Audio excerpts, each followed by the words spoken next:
বসন্তকালের চৈত্র মাসে শুক্লপক্ষে যে দুর্গাপূজা করা হয় সেটাই হল বাসন্তী পুজো।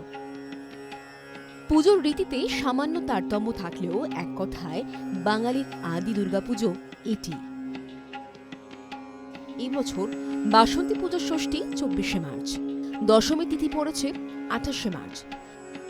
বাসন্তী রূপে দেবীর আগমন পালকিতে ও গমন গজে। শাস্ত্রমতে দেবীর পালকিতে আগমন অস্থির সময়ের ইঙ্গিত। একইভাবে গজে গমনের ফলে অতিবৃষ্টি, বন্যা বা ফসলহানির সম্ভাবনা থাকে। কথিত রয়েছে বাংলায় বাসন্তী পুজোর সূচনা হয়েছিল সেন যুগে।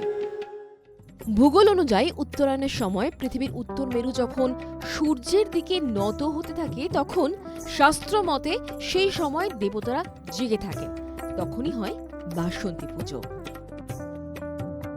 শরৎকালে আবহাওয়া থাকে প্রতিকূল, ঝড় বৃষ্টি বন্যার প্রকোপ যেমন থাকে তেমনি দক্ষিণায়নের ফলে দেবতারা নিদ্রিত বলে মনে করা হয়।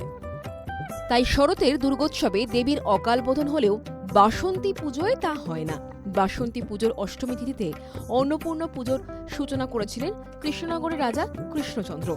এই পুজোর অষ্টমী তিথি অত্যন্ত শুভ বলে মনে করা হয়। আবার বাসন্তী পুজোর নবমীতে রামের জন্মতিথি, তাই তা রাম নবমী হিসেবে পালিত হয়। ব্রিটিশ রাজ প্রতিষ্ঠার পর কালের নিয়মে কলকাতা কেন্দ্রিক শরতের অকাল বোধন বাঙালির শ্রেষ্ঠ উৎসব হয়ে ওঠে। জৌলুস কমে বাসন্তী পুজোর। তবে জ্যোতিষ শাস্ত্র বলে নিষ্ঠা ভরে দেবীর পুজো করলে জীবন সুখ সমৃদ্ধিতে ভরে ওঠে। অশুভ শক্তির বিনাশ করে ধরিত্রীতে নতুন দিনের সূচনা করেন মহামায়া। জি ২৪ ঘন্টা ডিজিটাল।